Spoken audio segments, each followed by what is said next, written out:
Okay, we're going to start now. Good morning, good afternoon, and good evening to everyone. Thank you for participating in today's virtual event to introduce an Excel-based model to assess the impact of COVID-19 and design policy responses. My name is Zhen Qian, and I'm from SGAP's Macroeconomic Policy and Financing for Development Division. Before we start the event, I have some administrative announcements. First, during the session, we will mute everybody. If you are called to speak, for example, to ask a question, please unmute yourself before speaking. Also, we'd recommend that you keep your camera off if you are not speaking, just to save the internet bandwidth.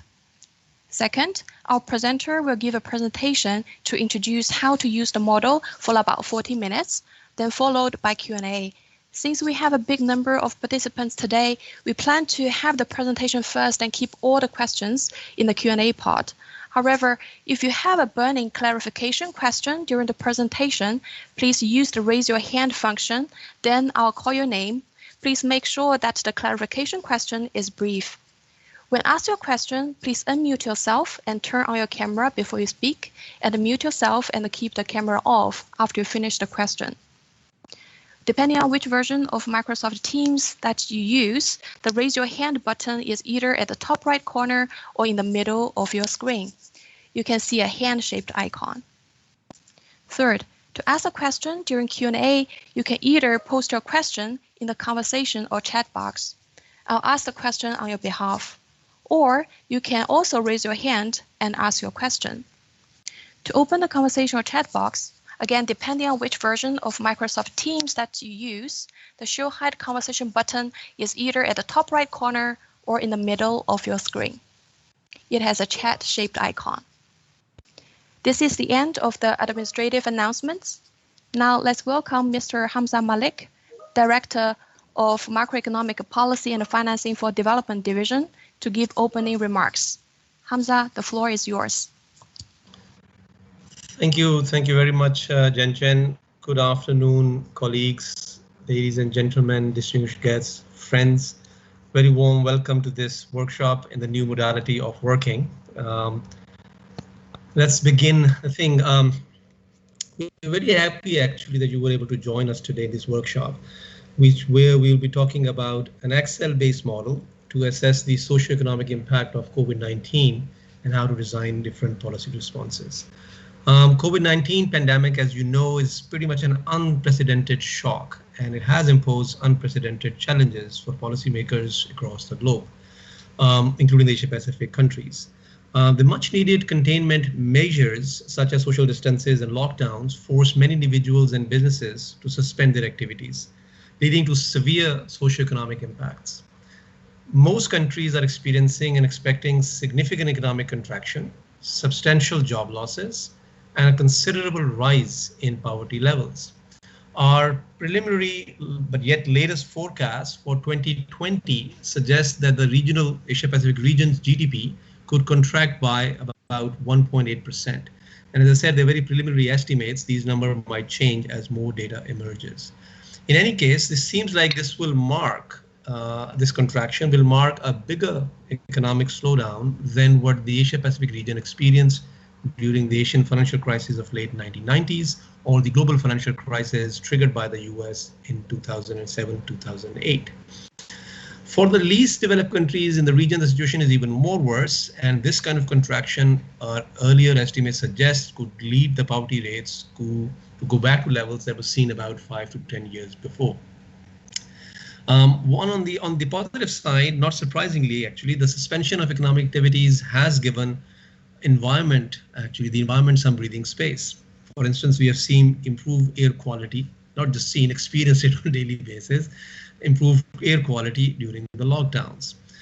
However, the risk is that such environment gains can be very short-lived. Emissions and other environmental externalities are likely to rebound and perhaps even increase once the restrictions are relaxed and once the economic activity goes back to normal, especially if we continue away with unsustainable consumption and production patterns.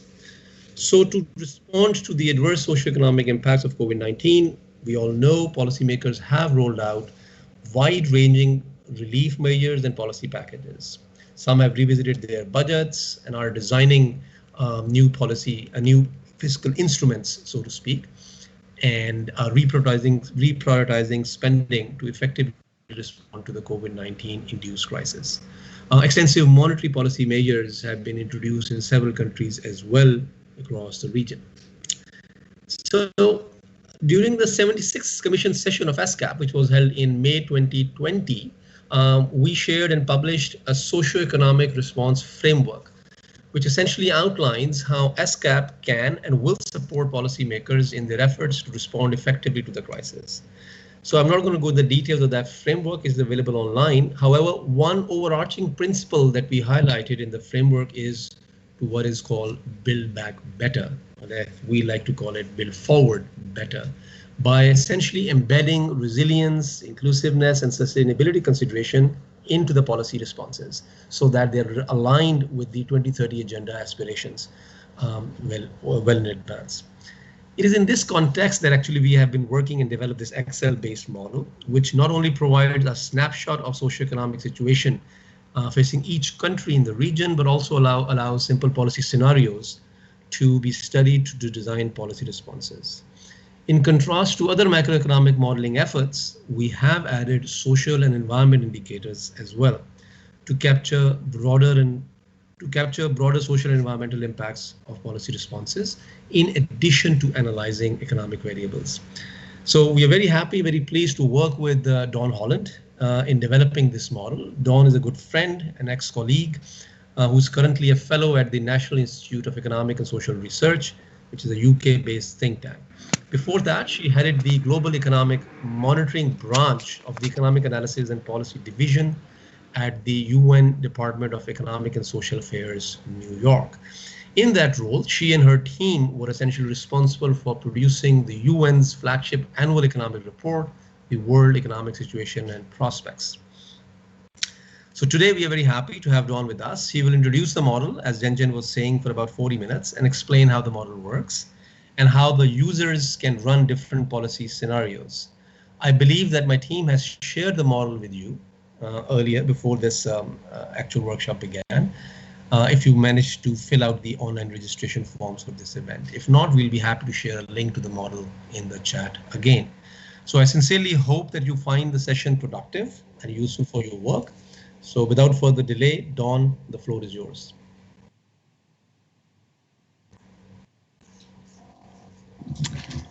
Thank you so much, Hamza. It's a great pleasure to be here today. So first, I'd like to start by thanking you for making this possible, and also other colleagues at SCAP for making the development of this modeling tool possible and for organizing this event today.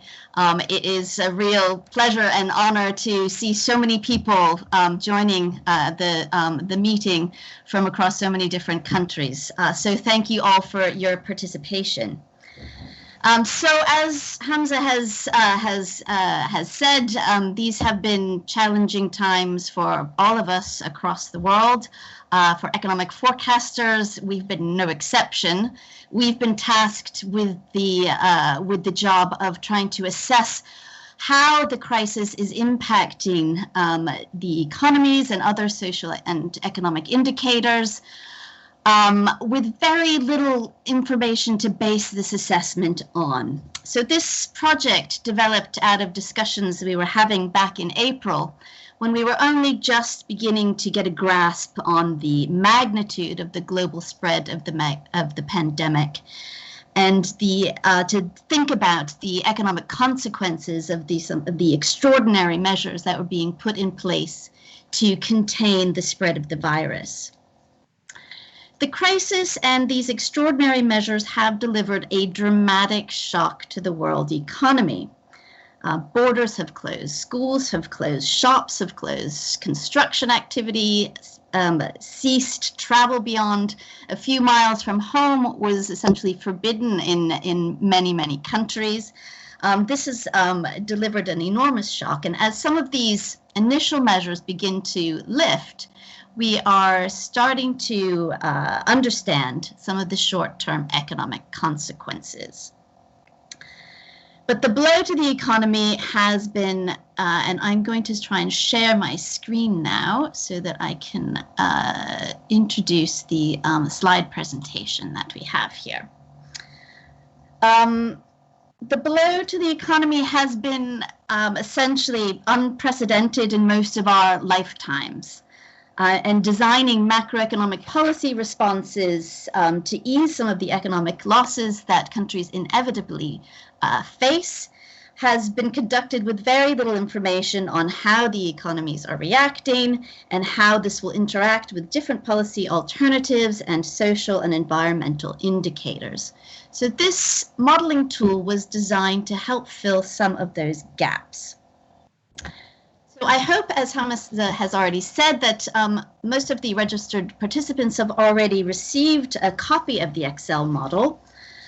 And hopefully some of you even had a chance to look at it and maybe try it out. It's a fully open source model, so anyone can download it. It's available on SCAP's website. And I also strongly encourage you, if you plan to use the model at all, to visit the website and to download the user's manual, which should be uploaded today, which can provide some more depth and detail on the underpinnings of the model than we'll have time to go into today. Sorry, Dawn, we have one attendee raised a hand. Mr. Mohammed, do you want to ask a question now? That is me. Thank you. Can we have this presentation after the presentation is finished? Yes, we will upload this presentation online. Yes, after this session. Okay. Yes, thank you for your question. Yes. Okay, so thank you. So let's start by talking about what the model is designed to do. It's a relatively simple tool, and it's designed to inform economists and policymakers of the likely impact of the COVID crisis in the economy and on other social and environmental indicators, and also to allow them to undertake some simple scenarios. It presents a country overview with a snapshot of some of the key factors that will determine the impact of the crisis on the economy and other indicators, and puts this into a regional and global context. These key indicators include the spread of the virus, the country's exposure to external shocks, the stringency of measures that have been required to contain the virus, the industrial structure of both production and trade, some underlying social conditions, and also the policy backdrop. There are, of course, a vast number of factors that will determine the socioeconomic consequences of the current crisis on any single individual economy. This model can, like any model, can only incorporate a subset of those factors. So we have selected a set of key indicators that are expected to be particularly relevant, and also that are available where the data is available for a large number of countries. So we then integrate all of these indicators into an economic model to estimate their impact on the key socioeconomic variables. Scenarios can then be developed by modifying some of the policy options, by modifying the stringency and duration of lockdown measures both at home and abroad, and a few other factors such as the oil price. So when introducing a model, it is important not to tell you just what it can do, but also to tell you what it cannot do. So what are some of its key limitations? The model will only produce a certain set of information and cannot answer all questions that we may have. So it's important to keep in mind what some of these limitations are. I've highlighted a few of the ones that I think are most important. So first, the model is not designed to deliver a complete forecast for any single country. Only the COVID shock itself is explicitly modeled. While this is by far the dominant shock that is facing most of our economies today, individual countries will face some country-specific developments and shocks that are not captured here. So that's important to keep in mind. Another limitation is that the model is parameterized to capture the average expected behavior across the full Asia-Pacific region, and so is not tailored to individual countries. However, advanced users can modify all of these parameters in the model to fine-tune it for an individual country if desired, and I will show you how this is done. Although I should warn you and add the caveat that there is often very little information on which to base country-specific values. Third limitation is that the model is designed to look at the short term only. So we're looking at forecasts or nowcasts for 2020 and 2021. So it cannot offer insights into the long run impacts of the crisis or of different policy options, and that includes impacts on debt sustainability.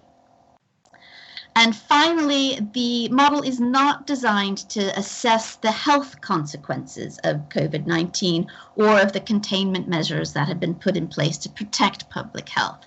We take these containment measures as exogenous to the model, which have been guided by public health concerns and or WHO guidelines. So that's what the model can do. That's some of the things that the model cannot do. So how do we go about using it? So step one, if you open the Excel file, and I will move over to the Excel file in a few minutes, but I'm just going to talk you through what we'll see there before we open the file itself, because it's a bit easier to see it on a slide than within the Excel file. So the first thing you're going to do is you're going to open up the drop-down menu, which gives you a list of 58 different countries that you can choose from. So you identify the country that you're interested in and select that country. It's also very useful on this page if you want to do a quick cross-country comparison of some of the key vulnerabilities facing individual countries. You can sort of flick between different countries and get a quick snapshot of the key vulnerabilities. Now, so we begin by looking at the spread of the virus in the country and put it into context of the Asia-Pacific region and also the global average. So we look at the number of cases that have been confirmed and also the number of deaths per million of the population.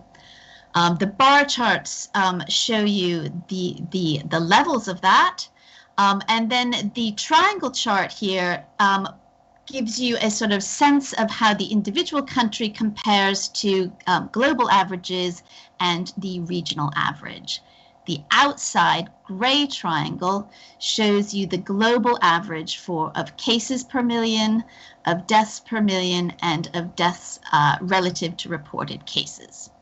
The orange triangle shows you the averages for the Asia-Pacific region, so you can already see that in terms of the cases and deaths from the virus, the Asia-Pacific region has been less impacted than many other parts of the world. The blue triangle shows you this series for the country that you've selected. So in this case, we have Bangladesh, and we can see that in terms of cases and deaths, it's broadly in line with the Asia-Pacific average. So if we page down the Excel file, we next assess the vulnerability of the country to external shocks. And we look at that through two channels. We look at that through the export channel and through the remittances channel. So countries that are heavily reliant on remittances may find that revenue stream obstructive given the nature of the shock that we're facing. The structure of exports is also important. For example, countries that are heavily reliant on travel services, transport services, tourism have been very dramatically impacted by the closure of borders and travel bans that have been put in place. Other sectors that are deeply embedded into global value chains have also been heavily impacted. And we also highlight here the fuel sector to reflect the steep drop in the oil price that we experienced at the beginning of the crisis, which will impact the revenue streams of countries that are heavily reliant on fuel exports. And the bar charts again puts the selected country into the global and regional context. Here we have Bhutan, and we see that Bhutan is more reliant on remittances than the regional average. And we highlight what we call vulnerable trade. So that's these sectors that are highlighted in the pie chart. So includes travel, transport, machinery and transport, and fuel as a share of total trade. And for Bhutan, those shares are slightly smaller than the regional averages. So it doesn't just matter what you export, but it also matters who you export to. So the next set of charts identifies the key trading partners of the country under assessment. So in this case, we are looking at Brunei Darussalam. And we have identified the major trading partners as Singapore, China, Malaysia, the UK, and the United States. So even if the spread of the pandemic and the virus has remained limited in the domestic economy, the economic impacts may be severe if major trading partners have been severely affected. So this shows the pandemic relative to major trading partners in the orange triangle. And the blue triangle is the country under analysis. So we can see that Brunei's trading partners have suffered roughly in line with the global average, although the country itself has had many fewer cases and deaths than the global or regional averages. So paging down further in the Excel file, we can next review the stringency of containment measures that have been required to contain the spread of the virus. And this is based on an index which is compiled by the Oxford COVID-19 Government Response Tracker, which assesses things such as school closures, workplace closures, cancellation of events, restrictions on gathering, restrictions on travel, etc. And we can compare the stringency of these measures in the country under analysis to the regional average, to the global average, and also to the average in their major trading partners. So here we have an example of Cambodia, where the stringency of measures have been slightly less than in the Asia Pacific and global averages, but in Cambodia's major trading partners, the stringency has been slightly higher. So we'll be getting global spillovers through the containment measures introduced abroad. Moving further down, step 5, we can review the industrial structure of the economy. Some sectors are more susceptible than others to the measures that have been put in place. For example, wholesale retail and restaurants and hotels have been particularly hard hit by the collapse in tourism. Construction has been particularly hit, and some manufacturing and transport and other sectors have also been highly exposed to domestic and global lockdown measures. This has impacted investment and employment particularly hard in these sectors.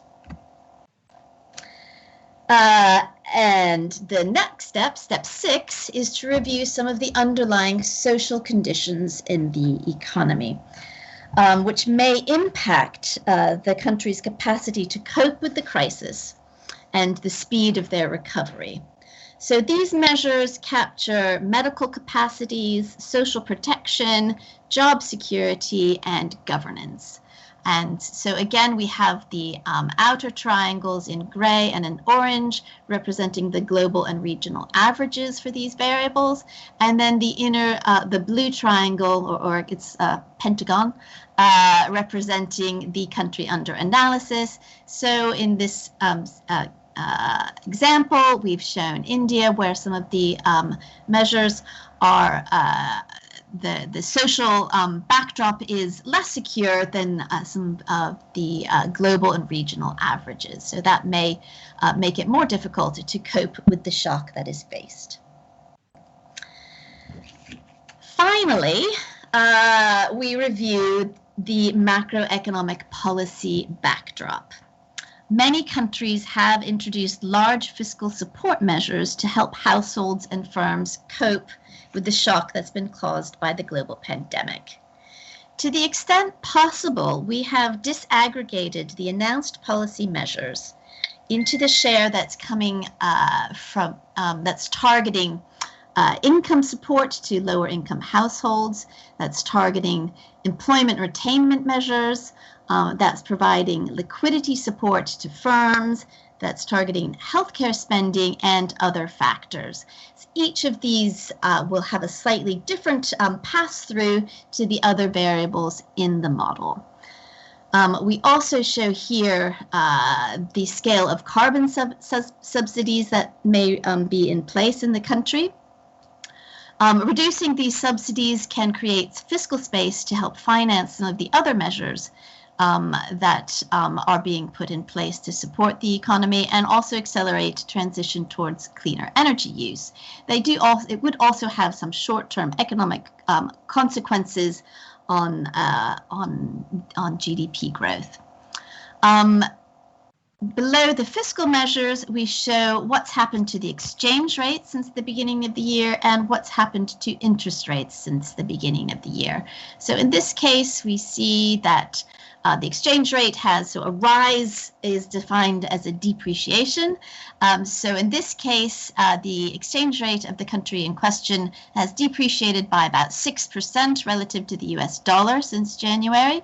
And interest rates have been cut by about just over 100 basis points. So that is the country overview. The next worksheet that you'll be interested in looking at in the Excel model is the one that's labeled scenarios.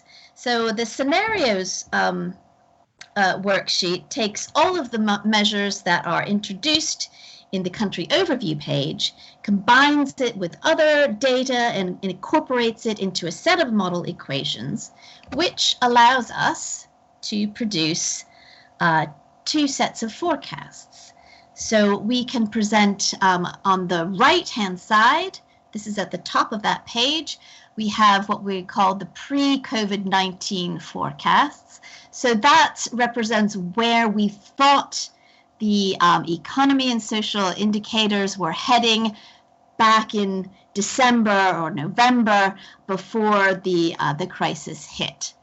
And then we have our most recent assessment, our post-COVID-19 baseline estimates, which is where we see things now. So you can see, for example, we have GDP growth. This is the example here is Malaysia. Back in December, we were forecasting GDP growth of 4.3%. These are SCAP's forecasts from the time. But now SCAP's latest assessment has downgraded that to a decline in GDP of 3%. We also show the forecasts for inflation, for employment growth, for the fiscal balance, that's represented as a percent of GDP, government debt as a percent of GDP, poverty headcount at $1.90 and $5.50 a day, Gini coefficient to measure inequality, carbon emissions in terms of millions of tons of carbon emissions, and mean annual exposure to air pollution measured as PM 2.5. So those are the key indicators that the model is designed to assess. Below these tables, you'll see some figures, and the figures illustrate essentially, the figures illustrate what we've shown in these two tables in a possibly a more digestible and intuitive way. So the first chart on the left shows the percentage point change, or the percentage change in the forecasts between the pre-COVID estimate and the post-COVID estimate. So, for example, our GDP growth forecast has been downgraded by 7.3 percentage points. So looking back at the table, that's the difference between the 4.3 projected prior to the crisis and the decline of 3% projected currently. And it also shows a decline in inflation and employment, the deterioration of the fiscal balance, rise in debt, rise in poverty, and reduction in carbon emissions and pollution to reflect, as Hamza alluded to at the beginning, the sharp contraction in production. The second chart decomposes this change in GDP growth into the different factors in the different ways that it's modeled within this Excel model. So we can disaggregate it into the share that's coming from domestic lockdown measures, the share that's coming from global spillovers via trade and remittances, and any impact from the social conditions. So if social conditions are strong relative to the global or regional average, that is expected to offset a small amount of the potential decline in GDP, whereas if the social conditions are weaker than the regional average, then that would negatively impact GDP growth. We also look at the policy measures that have been introduced, which may offset some of the potential decline. And we include an other category.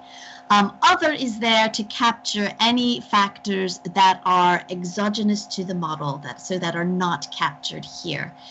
So they are in our baseline projections, are imposed to align GDP forecasts with the model with the SCAP's most recent GDP projections.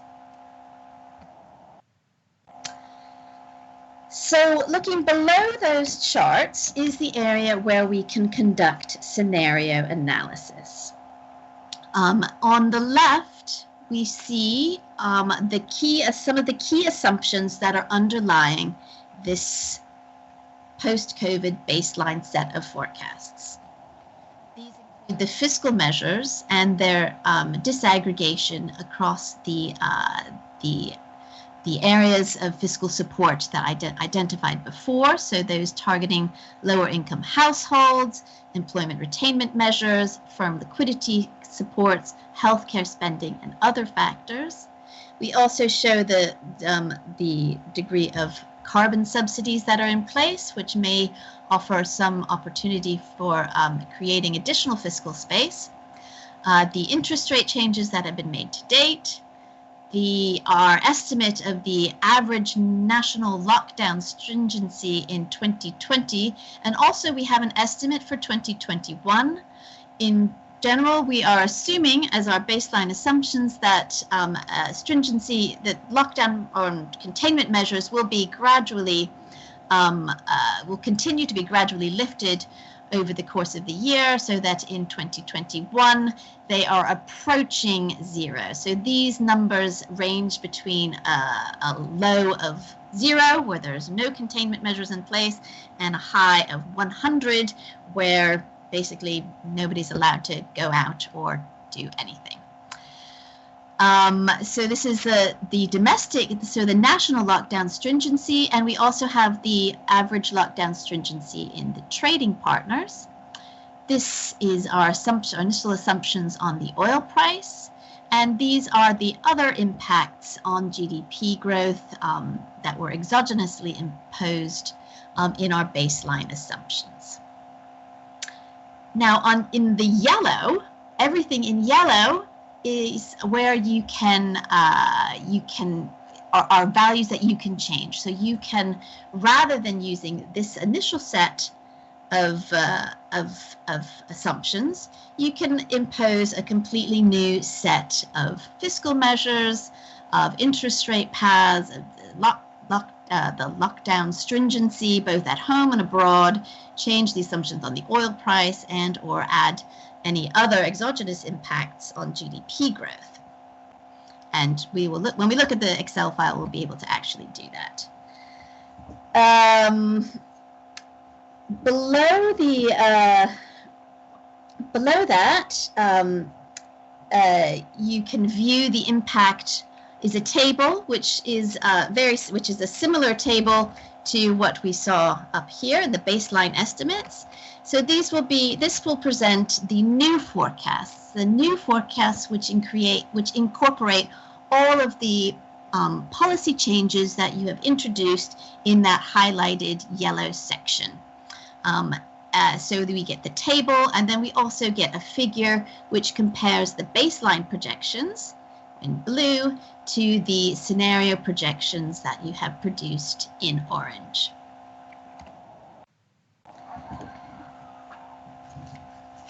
So after modifying the scenario assumptions, so the outputs of the model in terms of these figures and tables that are illustrated all depend on the underlying structure of the model.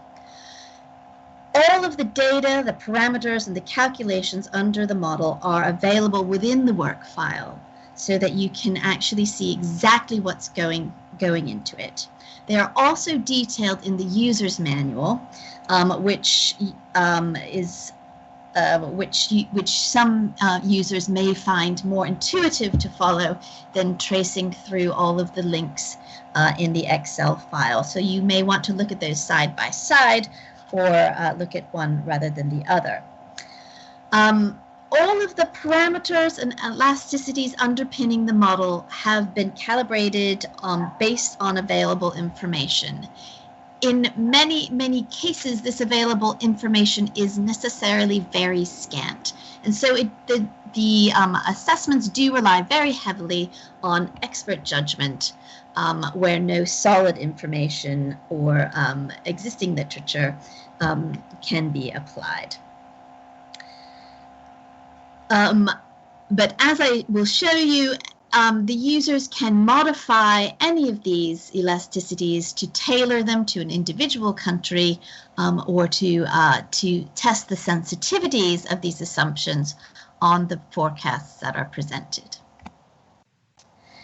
So the worksheet where you would want to look at the underlying model is called the working baseline or the working scenario worksheet. So the working baseline is the worksheet that produces the post-COVID forecast baseline, and working scenario is the worksheet where you'll be producing the scenario results. The model on the two is essentially the same, with a few very minor amendments for the scenario model, which are explained within the manual.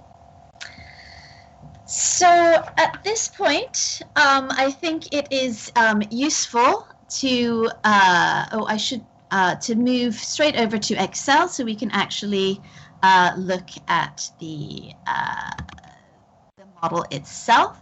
So I'm going to try to share a different part of my screen with you.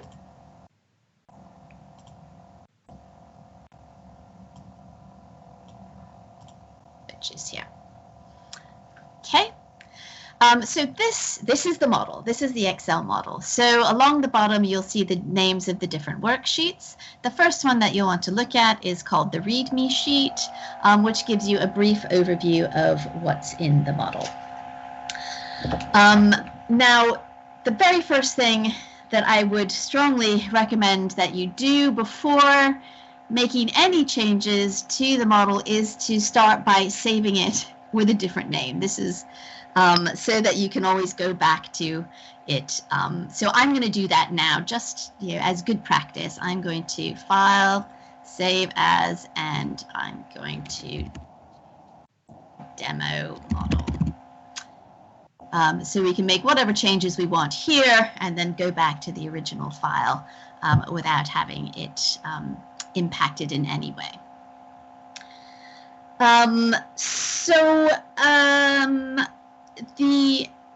The next sheet, the first sheet that you want to look at, as I showed in the slide presentation, is the one called Country Overview. And this is where you select the country that you're going to monitor.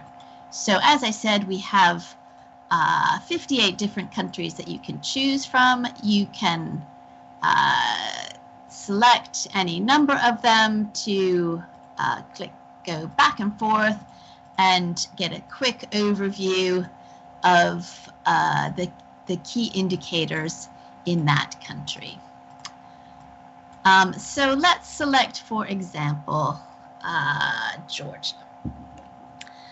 So we can see here the top chart, as we discussed before, shows you the spread of the virus relative to global and regional averages. So you can see in the case of Georgia, the spread of the virus has been relatively limited compared to both the regional and global averages. And paging below that, we start to assess the vulnerability to external shocks. So in this case, travel services or tourism is a very big part of exports. And the other vulnerable trade sectors also form a very important part of export revenue. So you can see that vulnerable trade, what we define as vulnerable trade, is a higher share of total trade in Georgia than it is for many other countries in the region and the global and regional averages. Likewise, Georgia is heavily reliant on remittances, which may be interrupted, very likely to be interrupted as a result of the ongoing crisis. So we would expect there to be a heavy impact from global spillovers on the Georgian economy as a result of this. So who does Georgia trade with? Here are the major trading partners, which include Turkey, Russian Federation, China, Azerbaijan, and the United States. And the spread of the pandemic in the trading partners has been broadly in line with the global averages. What sort of stringency measures have been put in place to contain the pandemic? Well, you can see that the stringency of measures put in place in Georgia have been relatively high compared to both global and regional averages, despite having, or perhaps as a result, having relatively few cases. And the trading partners are also higher than the global averages. So again, that is informing us that we have both, we're expecting both a significant domestic shock from containment measures that have been put in place and a significant spillover from shocks in the rest of the world. The industrial structure is relatively balanced and diverse. In terms of social conditions, Georgia is better placed than global averages in terms of social protection and aligned with other factors that capture their capacity to cope in terms of medical capacities. Looking at the policy backdrop, we can see that they have introduced about 7.5% of GDP in new fiscal measures since the beginning of the year, and these are relatively evenly spread across transfers targeting households, employment retainment, firm liquidity supports, and healthcare spending. The exchange rate has depreciated by just over 6%, and interest rates have come down by about 100 basis points. So that's your snapshot of the country overview of the selected country. Next, we want to see what does that mean in terms of the forecast. So here's our pre-COVID forecast. So back in December, we were expecting GDP growth of about 4.5% this year and next year, moderate inflation, employment declining, but that's probably related to demographic developments, a fiscal deficit, but a relatively small one, with minor adjustments in the debt stock. Poverty rates were expected to be declining, the inequality expected to remain stable, and carbon emissions were projected to be rising over that period. So that was then. So this is now. So now our assessment is that rather than growing by 4.5% this year, we're expecting the economy to contract by 5.4%. We've seen some increase in inflationary pressures. Employment is expected to decline dramatically. A fiscal deficit reaching above 12% of GDP, and that will then be pushing up government debt stocks. Poverty rising, modest rise in inequality, and some of the environmental indicators showing an improvement this year in light of the sharp collapse in output, but without further measures, these are expected to be, this is expected to be temporary, with emissions and pollution expected to rise again next year. So that's what we can see. Here we see the percentage point impacts on all of these variables between the two forecasts, and the decomposition of the change in GDP growth into the factors coming from domestic lockdown measures, from global spillovers via exports and remittances, little impact from the social conditions, a small positive impact from policy measures that have been introduced, and a small negative assessment on other factors that may impact the economy that are not explicitly captured by the model. Below that is where we conduct our scenarios. So on the left is the baseline assumptions, and on the right is where we can put in our own modified assumptions for the fiscal and monetary measures, the stringency of containment measures, and also the oil price and any other exogenous factors that we expect to impact GDP growth. And as we change that, we'll see if I can get both of these on the screen at the same time. You will see an adjustment in this table, which reports the new forecast, and in this figure, which compares the baseline forecasts to our scenario. So as you can see, already the scenario settings are different from what they were in the baseline. This is a neutral set of assumptions that are in place for all countries as starting values, since they're just as a starting value. So I could start by just aligning those with the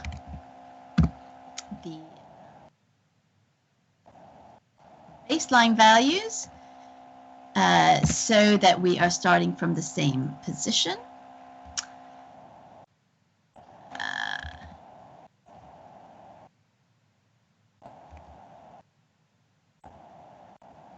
And you can see as I make each change, the numbers in the table and the charts below are adjusting to align with those new settings.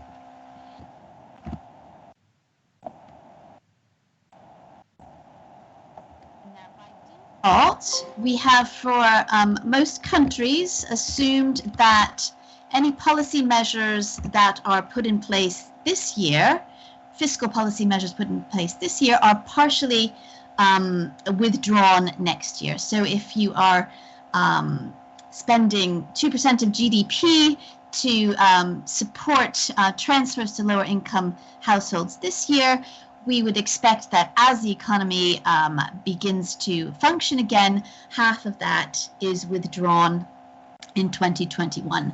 That is an assumption that's based on an expectation across the regional average, but there may be some country-specific information that you have available, which would allow you to improve on that judgment.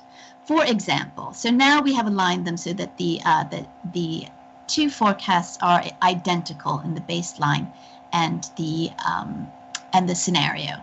So then I can identify precisely how any one change will impact that. So let's say we double the share of transfers going to lower income households. Let's raise that to 4% of GDP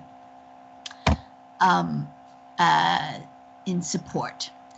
So GDP growth, the decline in GDP growth is less. So we now see that the orange bar declines by less than the blue bar. Inflation rises slightly.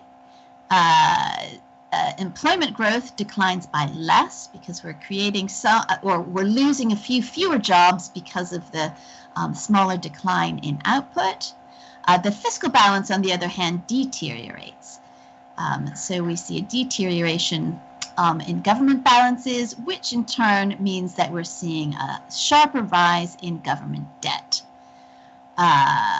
Poverty declines marginally. There's no perceptible, for that small change, impact on the Gini coefficient inequality. Carbon emissions are declining by less. That means because the impact on GDP is less, so economic activity has not slowed by as much, we're also not getting as many benefits in terms of the decline in carbon emissions this year. So that sort of shows you the pass-through of one simple change in the model through all of the key variables that we include in our model. So now you're going to want to know, well, okay, that makes sense, but where does that come from? So the full set of equations are available here in this worksheet. So paging along the bottom, the working baseline is attached to this forecast at the top, and the working scenario is attached to this forecast for the scenario. So let's look at the working scenario page.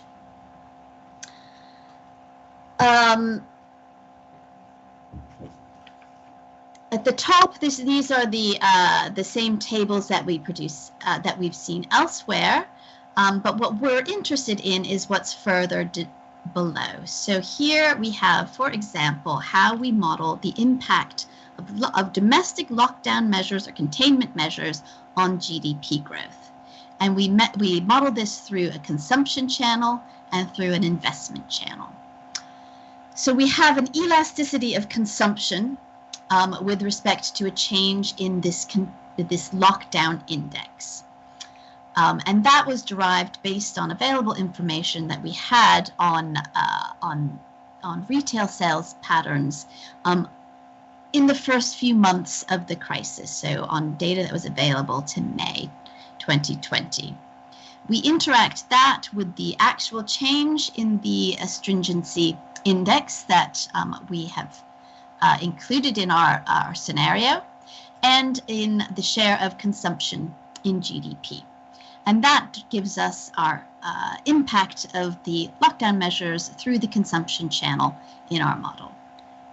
Similarly, we have a similar sort of model for investment. So we have an elasticity of investment with respect to the lockdown index. Investment is a share of GDP. This elasticity is based on the industrial structure of the economy. So if you look, you can see the formula underlying that. So you can trace through the formula. For those of you who don't, who prefer not to trace through the formulas, it may be more intuitive to look at the manual. And if I just can change my sharing one more time, I'm going to share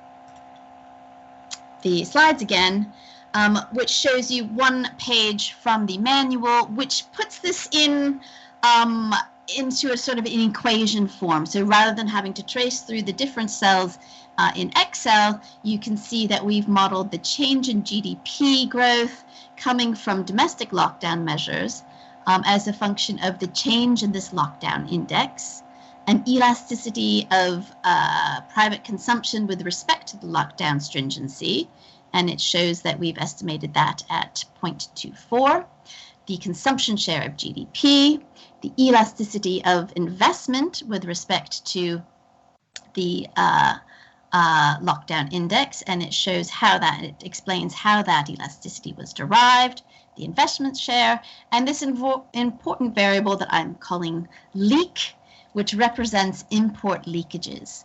So any decline in domestic demand, the impact on GDP growth will be offset to some extent by what we call import leakages. So that is the decline in demand that is met through lower imports rather than through lower domestic production.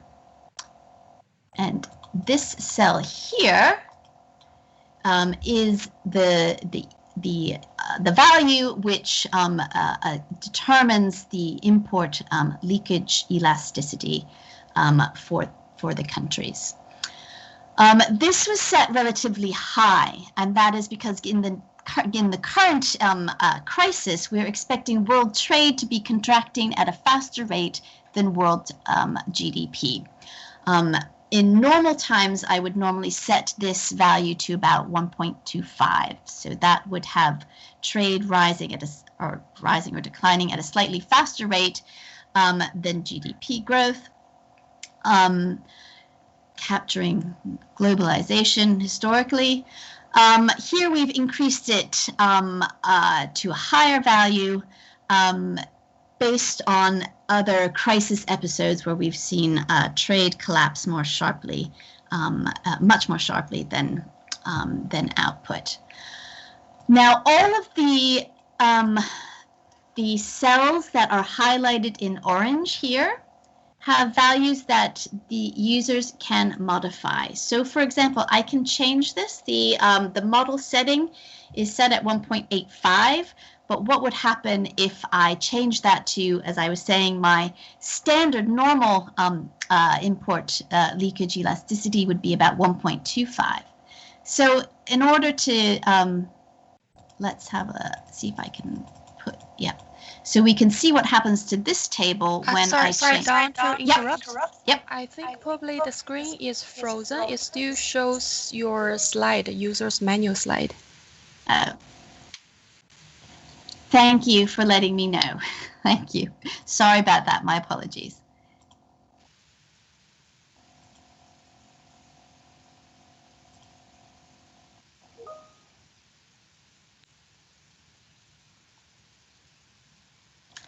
I think that is, now you can see it?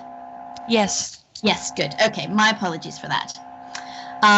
So as I was about to show you how on this page we have a bunch of cells which are highlighted in orange. Those are all the parameters and elasticities that have been estimated and calibrated for the model, which the user can change if desired as required, either to fine-tune to an individual economy, or to test the sensitivity of the model to the parameters and elasticities that have been put in place. So, for example, this import leakage elasticity of 1.85, if we change that to 1.25, see from the table above that there's a much sharper contraction in GDP growth. And that's because more of the decline in domestic demand is being met by a decline in domestic production rather than met through lower imports. I'll just undo that. Don't have time to go through every single equation here, but they are all detailed within the user's manual, so you can look through and see how all of the model equations fit together. Shall we model separately the lockdown impact, the domestic lockdown impact on GDP, the global spillovers impact on GDP, and again, that comes through both an export channel and a remittances channel. The social impact on GDP linked to some of those social indicators that we looked at on the country overview page. The policy impact on GDP coming from the fiscal policy measures in place and monetary policy interest rate changes that have been put in place. An inflation model, which depends on both the GDP growth and the exchange rate movement and the oil price. An employment model, which depends on what's happening with GDP growth, but also on the industrial structure of exports, particularly the reliance on tourism as an export, travel services as an export, and on the stable share of employment. So that is the share of employment that is not self-employed and not informal, both sectors of which are more susceptible to job losses in the current environment. And then we detail the fiscal model, looking at the impacts on fiscal revenue, on social spending or spending on unemployment benefits, particularly on government interest payments, and on the impact of the new policy measures that have been introduced since the crisis.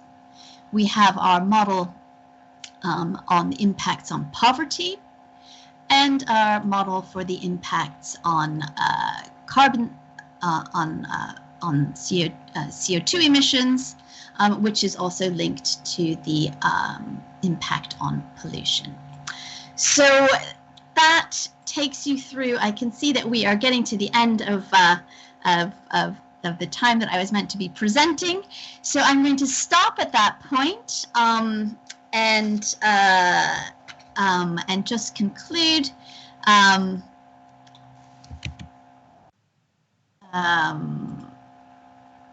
by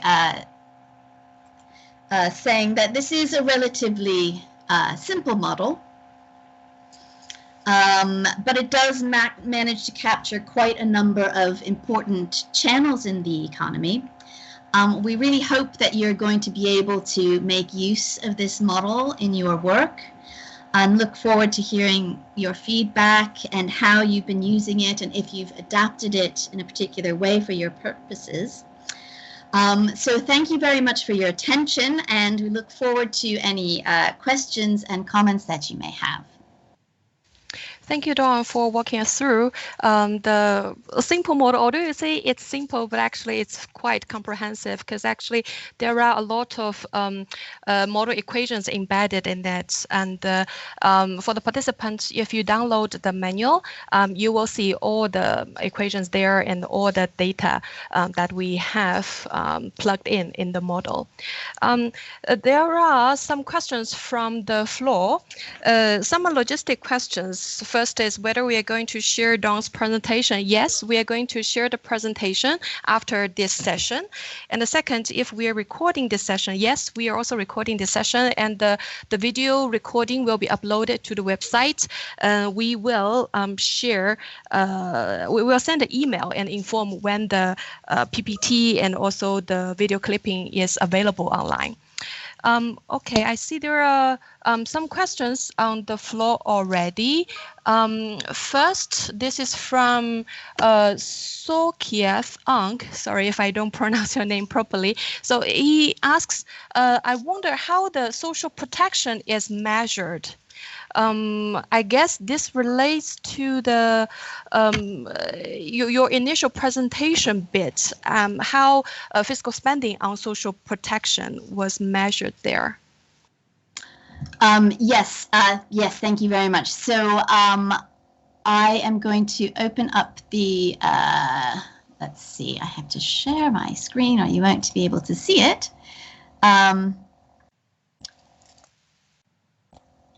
So let's open up the country overview page and we'll look at social spending. Let's choose a different country just so we have something else there. How about Indonesia? Do we have? Yeah.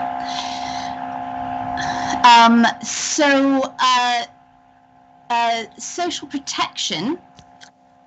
We've modeled here. It was difficult to find a single indicator that where there was sufficient data for a sufficient number of countries. So we benchmarked this against data from the ILO on the share of older persons covered by social protection, which is the series on social protection for which there is the greatest country coverage. So we are using it as a proxy to approximate the share of the population, the population that may be covered by social benefits that that would increase, particularly as jobs are lost as a result of the crisis. So we're using it as a proxy. It's not a perfect measure, but to get a sort of an estimate of the share of job losses that are going to be met by an increase in government social spending. That will both offset some of the income losses, so it supports or it reduces the decline in household consumption that you would see as a result, and also has a impact through the fiscal model and the impact and induces a rise in total government spending as a result. So that is where that social protection comes from. Thank you, Dawn. The second question is from Mahtab Udin from University of Dhaka. The question is, how is the employment measured here?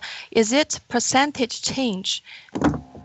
I think this relates to the modeled results. Yes, and first I should apologize because the units there should have been included in the model and I see that they were missing. Yes, so we're looking in the tables that are reported. It is the percentage or the growth rate of employment that is shown in the table. And thank you for pointing out that that information is missing. We will, in an amended version in the future, we will make that adjustment so that it is clear. Thank you. And several participants are asking about the lockdown stringency. How can we measure the average national lockdown stringency and how the lockdown stringency data is available? And with the lockdown being relaxed, how does this mean that the value of stringency index should be changed? Yes, very good question. So the data that we used is compiled by an institute at Oxford. Let me share the screen with you and I will show you exactly what that looks like and also show you how you can access the data. So I hope you're seeing, are you seeing my Excel file? No, it's not shown yet. No? Okay. I have failed to do that. Oh. Yeah. Yes, we can see it now. Okay, very good. So the stringency index. So it's compiled by the Oxford COVID-19 Government Response Tracker. And this assesses a large number of variables and measures that have been taken across the countries. And this data is all freely available online. You can download it. and it's available on a daily basis. It's available on a daily basis, so you can actually track this stringency measure over time across the year. Now, the pages on the worksheet that are highlighted in blue, these are all data that feeds into the model, which can be updated on a regular basis. And I believe that SCAP is planning to update these on a monthly basis, if I'm correct. And the one that we're interested in is called Stringency Index. So if you open that worksheet, you can see the data that is provided by this Oxford Institute. And it gives a rank of between 0 and 100 to capture the stringency of the measures that have been put in place on that country on each day of the year to date. So we start back in January. Hardly any countries had any measures in place on the 1st of January, so that's almost all zeros.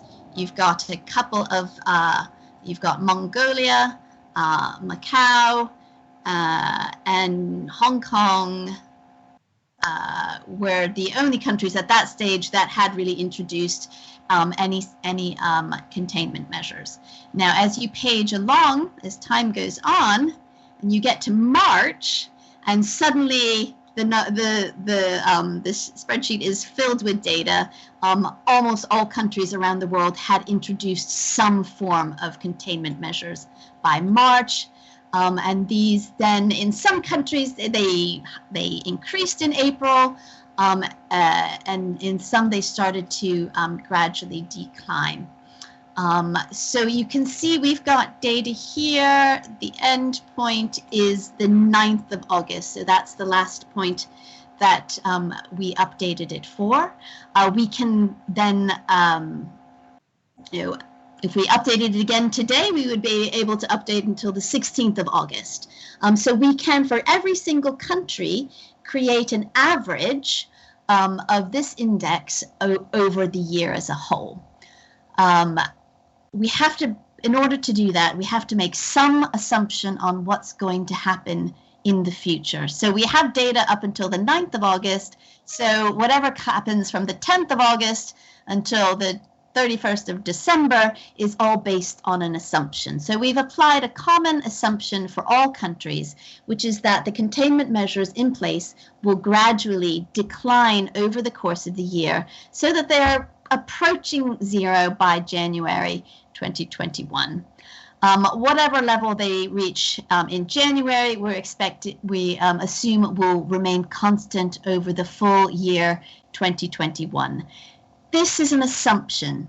This is exactly why scenarios are useful, because this assumption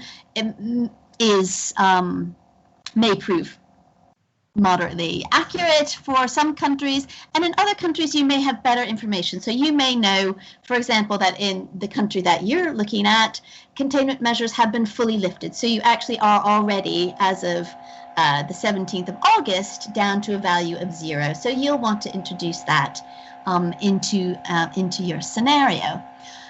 You may also know that in your country, the stringency has suddenly increased rather than continue to decline in response to a new outbreak of cases in some part of the country. So you can amend that scenario to capture any movements that you are aware of that will impact the degree of stringency, which has a significant impact on the other variables in the model and how we expect them to respond. Okay, thank you, Dawn. Next question again from Sokieth Ang. How to measure the capacity to cope? Again, this is an index that we've taken from another institution. We didn't make up the data. So I will just show you where we have that series. So in the social conditions, you can see one of the peaks in the Pentagon is called capacity to cope. There's a brief description of where this comes from in the box below that figure. So capacity to cope comes from the World Risk Index, which measures governance, medical capacities, and insurance coverage. This data is this is a open source data source which anybody can access. The World Risk Index, it's a useful measure which combines it looks at the number of doctors per population. It looks at hospital beds per population. Looks at the degree of medical insurance coverage, and the level of a measure of governance that they create.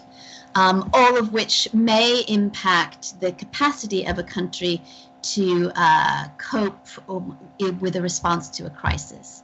In fact, this index was designed to look at climate shocks and capacities of countries to cope with climate shocks. But we view this, the current situation in many cases as very similar in terms of the needs for medical capacities and insurance coverage, and also strong governance. Okay, thank you, Dawn. Just to all the participants, while I'm reading your questions from the floor, you can also raise hand to ask your question yourself. Okay. Next question is from Ahmet Demitas from Government of Turkey. Can you please clarify from where the country data are obtained to input into the model, and what is the frequency of updating? I think we've already asked the frequency of updating, just where the data, country data, come from. Yes, so there's a lot of data that feeds into this model, and it comes from different sources depending on what it is and what we're looking for. The bulk of this data, so there's it's all incorporated in the Excel file, so you can see it. At the end of the file, there's a page called Data. So these, the dark blue ones are the data series that are updated on a regular basis, and the remaining data is is fixed. It's fixed for a certain benchmark period or years. So the data that's updated on a high frequency beta basis is the confirmed number of cases, the confirmed number of deaths, the stringency index that we looked at, interest rates and exchange rates, and also the fiscal policy measures. These come from the World Health Organization. Some missing values are filled with data available also from the same Oxford COVID-19 data source. And interest rates are assessed by SCAP, and also from a website called the Central Bank News, and you can see there's a link to all the relevant websites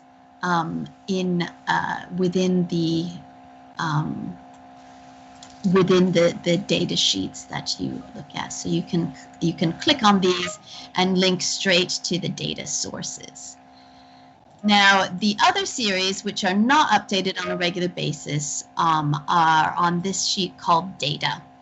And this has the list of countries on the left, the data series going across the top, and it names the source of the data for each series below. For example, we collect population data from the UN population statistics.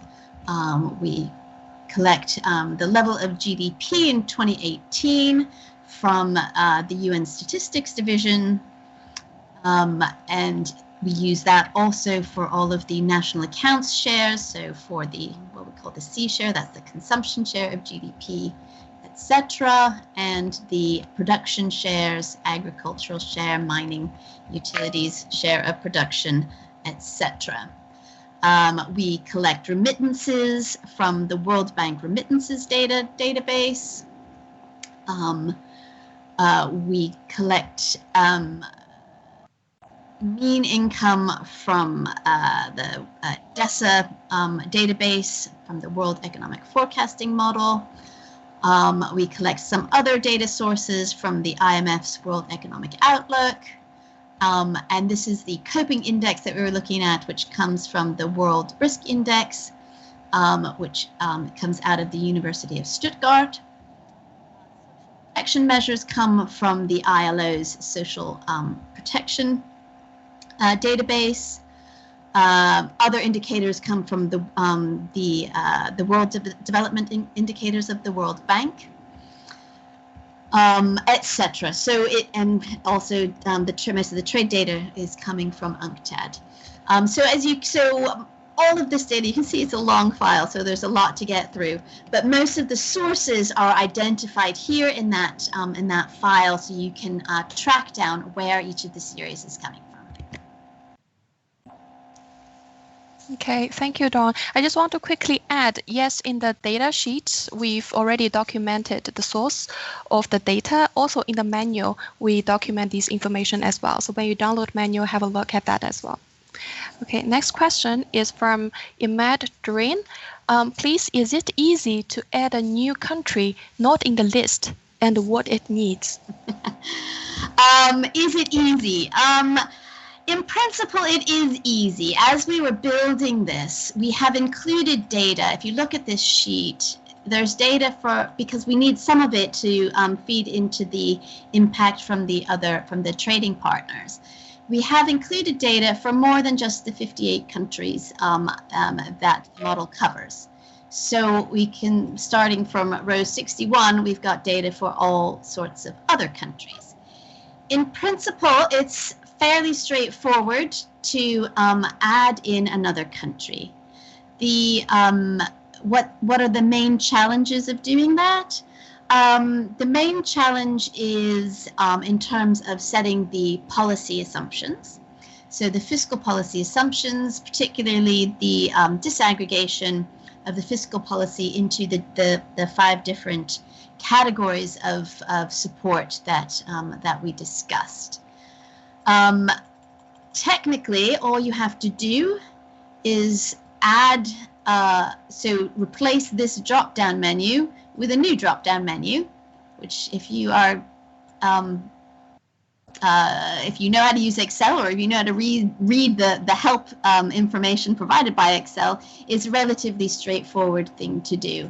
And that would then call in the data for that country, provided that it is one of the countries listed here in the data sheet. If it's not listed here, then there won't be any data for it in the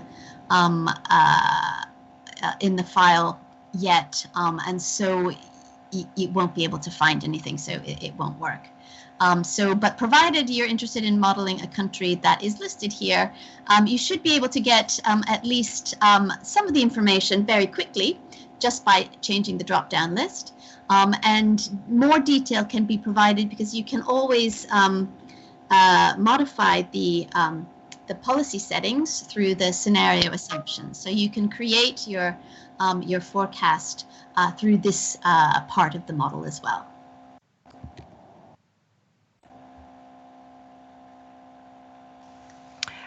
Thank you, Dawn. Next question is from Timor-Leste, Elsa de Salvia. Is the model an automatic update when we insert data, or we need to do or update it manually? So it's automatic updates. So for example, let's just have a look. So right now we're looking at the data for Indonesia, and the forecasts here are specific to Indonesia. We can change this and look at Laos, and the forecasts automatically, all the figures are, so the data is pulled in automatically from across the work file to update all of the tables and figures on these 2 key pages on the country overview and scenarios pages. So yes, it updates automatically. Next question is from Omar Aryan from Ministry of Economy of Afghanistan. How long this model can be used as long as the COVID-19 is there? Let's hope we only need it for a few more months, right? Yes, I mean, this model is designed just for looking at the COVID crisis. This is not a long-term tool. If we wanted to use it, at the moment it's only designed to look at 2020 and 2021. If we wanted to use it in the future, it would need to be adapted, and the channels of transmission would need to be amended because with any, we all hope, fingers crossed, that the COVID crisis won't be around forever, and that but there will no doubt be new developments and new shocks that we may want to introduce into the model. So in order to do that, you would really have to restructure the file quite significantly. So it is a short-term tool that is valuable today and for the rest of this year and maybe into the beginning of next year. Okay, next question is from a colleague from South and Southwest Asia office from ASCAP.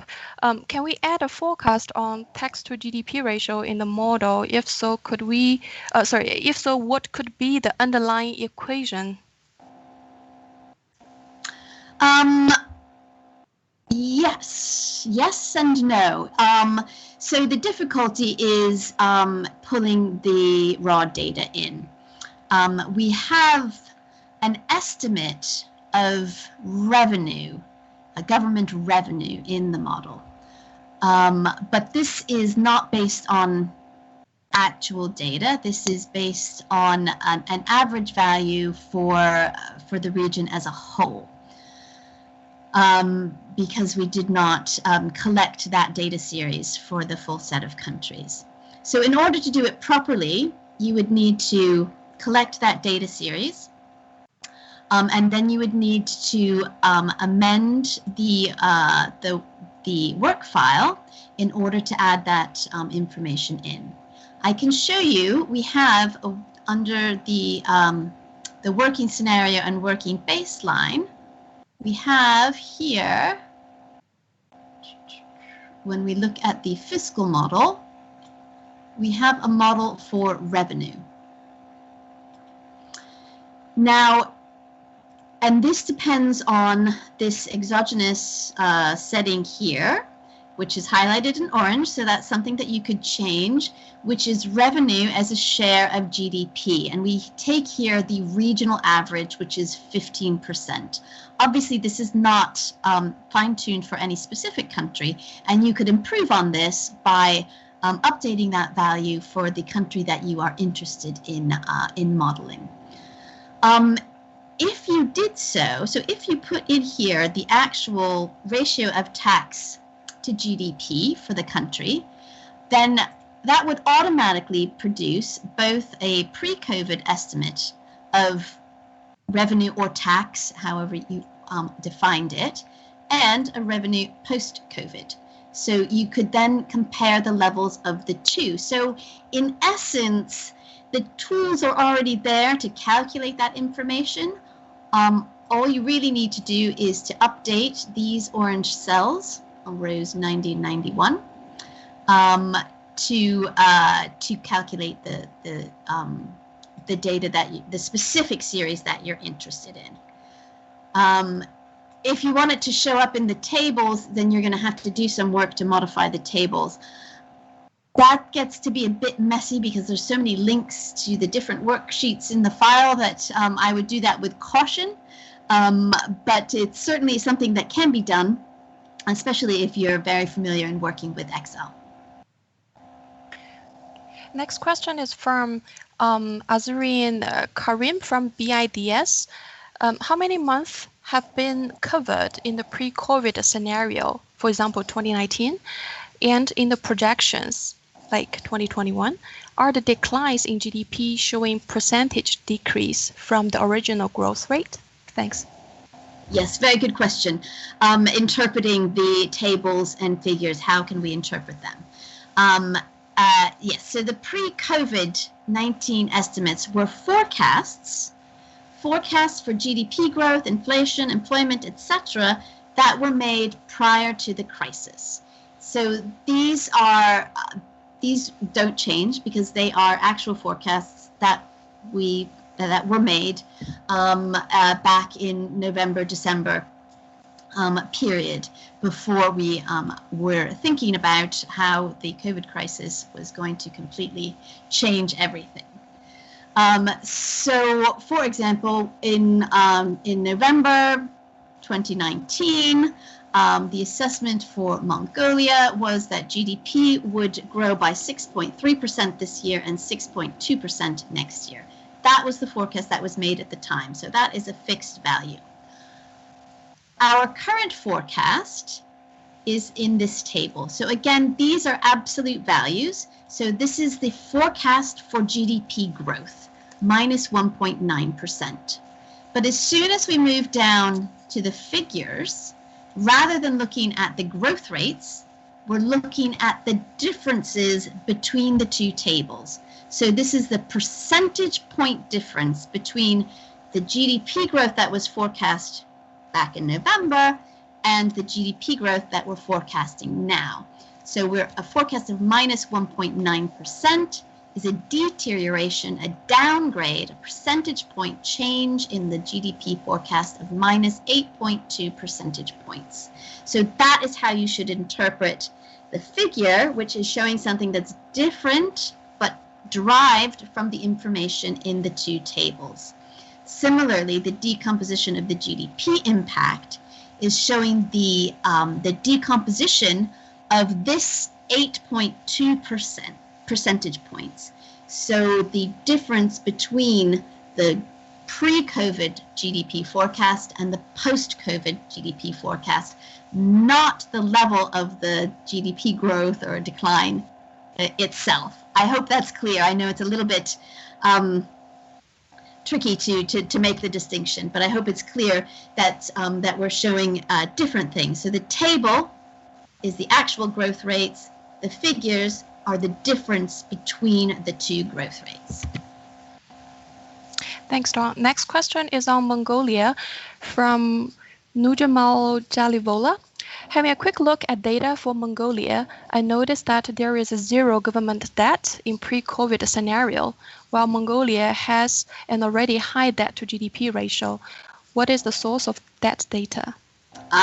Well, that will simply be because the data was not available from our source, which is the IMF's World Economic Outlook database, which is our primary source for all of the government sector information.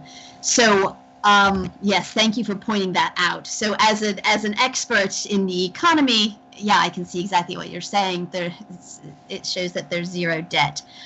You could improve this by going to the data page and finding the column for government debt. Sorry. No, I take it back. I'm sorry, not on the data page. It's on the pre-COVID baseline data page.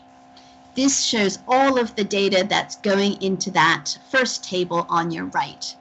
So here we can say, so this has your GDP growth forecasts, and it shows you the source. So it's coming from SCAP, inflation forecasts, employment forecasts coming from the ILO, government balance, and then here is your government debt, which is coming from the IMF World Economic Outlook database. So if I can find Mongolia here, as you can see, the database came up with a value of 0, but you can simply change that. And let's just show, let's say that, I don't know, 40% or something. You could tell me what the actual value is. You no doubt actually know that, but I will just put in a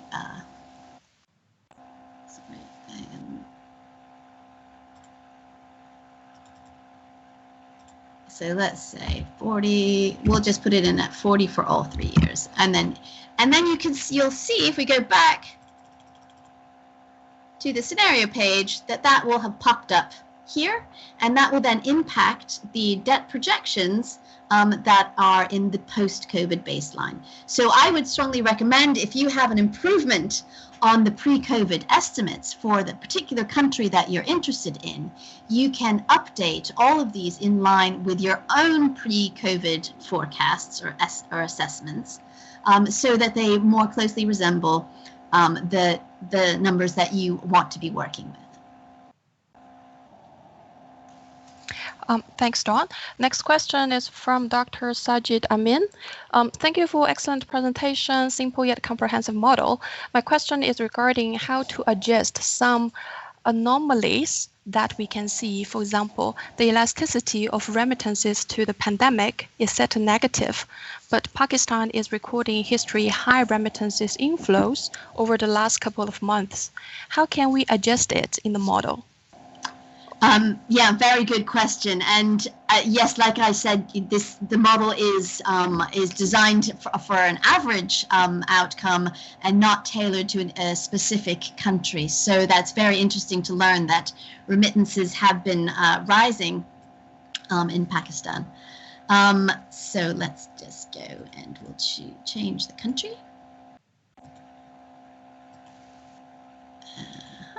And if you go to the working baseline or the working scenario page, you want to find the cell, the orange cell, which has that elasticity specified.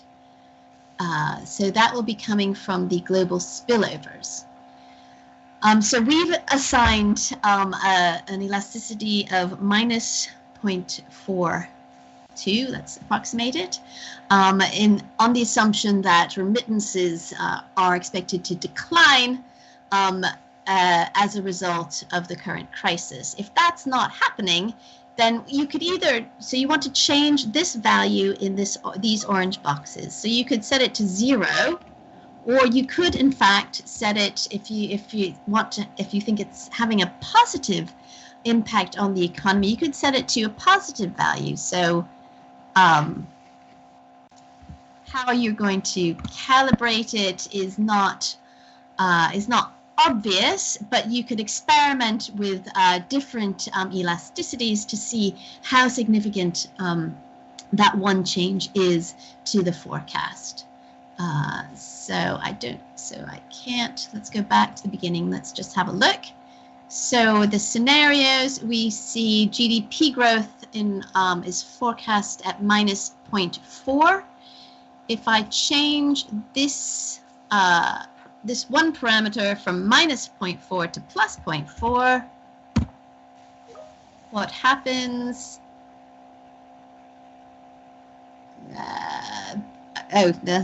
Nothing happens. Nothing happens because the forecast is aligned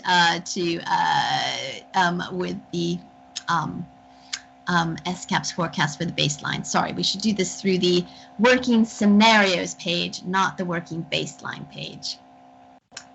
And then we will see that we change this. And you get a different forecast for GDP growth.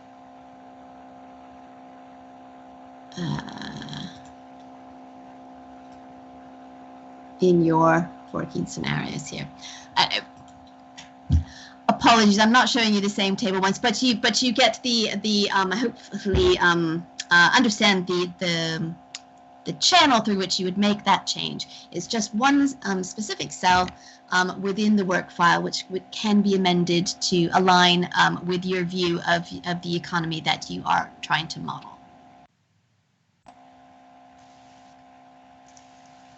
Thank you, Dawn. Next question is also asking about the updates to the model. Again, we have mentioned we will update the model on a regular basis, likely on monthly basis. Okay, next question from Nadia Merit Hunt. have noted Tonga and Samoa data are not captured in the stringency index worksheet in the Excel model. Can I please confirm whether this data is available for these two countries from the Oxford Governance Tracker? If not, are there any alternative sources? Thanks. Yes, I am sorry. So we are limited by the data that's available to us. It's a very big job that they're doing, trying to calculate these indices. I am not aware of alternative data sources. So where that data is missing, we have, for modeling purposes, assumed that the stringency is in line with the regional average. Again, you can modify that assumption. So rather than coming up as 0, it comes up as 42.1 for 2020. So that you are so it does make an assumption that there is some degree of containment measures in place. You can, through the scenarios, modify that setting so that it is more in line with your feel. You may, if living in the country may have a better feel for how restrictive any measures that have been put in place have been, so can calibrate it through that. But I'm afraid we really don't have any alternative data sources where it's missing for some countries. Thank you, Dawn. Next question is from SCAP's colleague Zheng Jian. The question is the impact of the spread of the pandemic captured by the model, or stringency measures are the only channel for the pandemic to have its influence?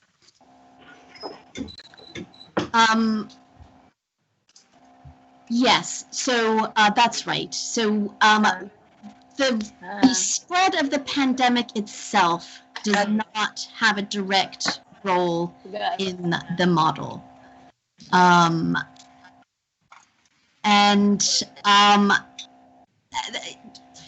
Because there's lots of different issues involved, and it's so our assessment was that the lockdown measures on the short-term economic variables it far outweighs the impacts of illness and loss of work as a result of the number of cases that have been contracted. Because many people have been out of work simply because they haven't been allowed to go to work, or because the firms and businesses have shut on a temporary or permanent basis. So that is an area that it is an important channel. There are some impacts on the economies definitely coming through that channel, but our assessment is that it is actually the containment measures that really dominate the effects on economic growth in the short term in most countries. Dawn, if I may just add, I think the model, in the net impact on GDP will also be affected by the capacity to cope, for instance. So while stringency index is the core instrument, we also do take into account of the readiness in terms of the health and other aspects, right? Absolutely, that's right. Absolutely, that's right. Yes. Very good point. Thank you, Daniel. Next question is from Mina Belgi. How about the gender segregated data? We have not disaggregated the data in terms of gender in any way in this particular simple tool. It's something that could be done in a more elaborate modeling setting, but has not been done for the purposes of this model. Okay, next question is from David Abbott. Is it possible to separate a subset of countries to assess sub-regional impacts?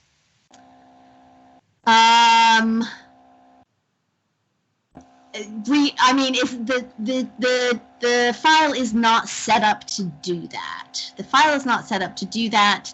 So what you would really have to do is to do each country individually and then add them up. So it would have to, the aggregation would have to be done off model. Again, it's something that could be designed, but this version of the model hasn't been designed to do that, so it can't be done with the sort of click of a button, I'm afraid. Thanks. I'm a bit aware of the time. I think probably we only have time for the last couple of questions. Next question is it possible to estimate for example, total financing needs for Pakistan if it is to provide universal health coverage? Again, that is beyond the scope of what this particular model is designed to do. A different tool could be designed to estimate, and I know SCAP has done quite a lot of work on estimating financing needs, so may be able to provide some other information from other sources. But again, this tool it has a very narrow focus, so it can't answer that sort of question, I'm afraid. Okay. Thank you, Dawn. Next question is asking, what is the source of data for each country? Is it from Economic Ministry or somewhere else? I think we have answered that question already. All the source of data is included in the Excel sheet model, and the users can also find this information in the user's manual. Okay. Again, I think this is probably the final question that I have from the floor. Is it possible to organize an in-depth training on the model with focus on specific countries? I guess I'll answer that question here. Currently, we do not plan to have country-specific training on this model because of the limited resources. I mean, if you have some specific questions or some advice how to improve the model, please email us, share your information with us. Yes. Jenchen, if I may intervene, this is Hamza here, to this last particular question. I think if countries are interested, it would be probably best if they can send a formal request through their respective ministries to SCAP as a follow-up series. We can probably then do it a bit later. But immediately taking this particular model off the shelf and start applying it to a country level, I think will be beyond the scope of current exercise that we have done. But if there's more interest at the sub-regional or country level things, then colleagues who are interested, I think the best way is if they can send us a formal request to the ministries, and we can certainly try and take it from there. Thank you. Thank you, Hamza. I think we've reached the time limit for today's session. I'd like to thank Dawn for introducing the model and provide detailed answers to the audience, to all the participants. Before we finish, we'd like to ask all the participants to fill out an online event evaluation form. It is very short. It will only cost you about 1 minute, but it will help us improve our future events. And we're sharing the link to the evaluation form in the chat now. Now let's welcome Ms. Shweta Saxena, Chief of Macroeconomic Policy and Analysis Section, to deliver closing remarks. Shweta, the floor is yours.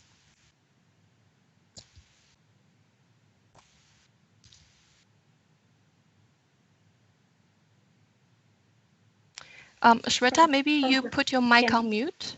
Can you hear me? Yes, yes, yes. Okay. Yes. Thanks, Jenchen. And Shweta, maybe you want to put your camera on. Yes. Is it on? Yes. It should be, right? Yes, we can see you now. Okay. Okay, great. Thanks, Jenchen. First, hello, everybody. I'd like to thank two people without whose contributions this workshop would not have happened. First is Jenchen Huang, who's been actually moderating the session. Seriously, she's worked tirelessly over the past several weeks to make sure that it ran as smoothly as possible and as smoothly as one can imagine in this virtual world. And I think it ran very smoothly, seamlessly. So thank you, Jenchen. And second, I really want to thank Dawn, for this excellent presentation and to answer all the questions from the participants. As you can tell, there's a lot of interest in this work that you've done. So thank you, Dawn. To all the participants, we hope that this will be a useful tool for you and your colleagues to use for your COVID-related work. You may wish to try some of the different combinations of macroeconomic policies and see how they can impact your country across economic, social, and environmental dimensions. Remember, Hamza mentioned in the opening remarks, one overarching principle in designing recovery packages from the pandemic is to embed resilience, inclusivity, and sustainability considerations into these responses. So they should not just focus on short-term GDP-centric growth and recovery, but ensure long-term sustainability. We hope that this tool could provide some guidance along those lines in designing policies. And of course, this model captures some important part of policymaking, as we've seen, but not necessarily all different dimensions, such as regulatory change or strengthening institutions to improve investment efficiency or to direct investment into greener sectors. So in this regard, we are still working with Dawn to develop a more comprehensive econometric model to capture some of these complexities and dynamics in policymaking and how to align all these policies with the SDGs. These modeling results will be available in our SCAP's flagship publication, Economic and Social Survey of Asia and the Pacific 2021, which we will launch at the end of March, currently scheduled. So please stay tuned. In addition, before when people were sending their questions in, some participants expressed that they are interested in having a discussion on how to finance the expenditure to cope with COVID-related socioeconomic impact and what are the challenges in financing. Given the limited time today, we were not able to cover those kind of questions. However, SCAP is organizing a very high-level regional dialogue on financing for development in the era of COVID on 31st August. So this topic will be covered there.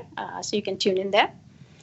Last but not the least, thank you so much for participating. I was completely overwhelmed with all the questions and the appreciation for Dawn, which was rightfully deserved. Please, can I request you, Jenchen just asked, could you please fill out the event evaluation form for us to improve our future events? It'll really take only a minute or so. And also, if your colleagues are interested but couldn't participate today's session, they'll be able to watch it. A video of today's presentation introducing how to use the model will be put up online. My team has also published a user's manual online to explain how the model works. The link is being shared. Jenchen, did you share it in the chat box already? Mm-hmm. Yes, send it now. Okay. We will also email the link to you after the event. So thank you again for your participation. And this is the end of today's virtual event. Hope to see you guys again. Take care. Bye-bye. Thank you, everyone, for participating in today's event. This is the end of the event. Hope to see you again. Bye-bye. Thanks, Dawn. Until we meet next time. Thanks, Jenchen and Shweta, for a fabulous job. See you all. Let's remain engaged. Let's remain healthy. Take care. Bye-bye. Huge thanks.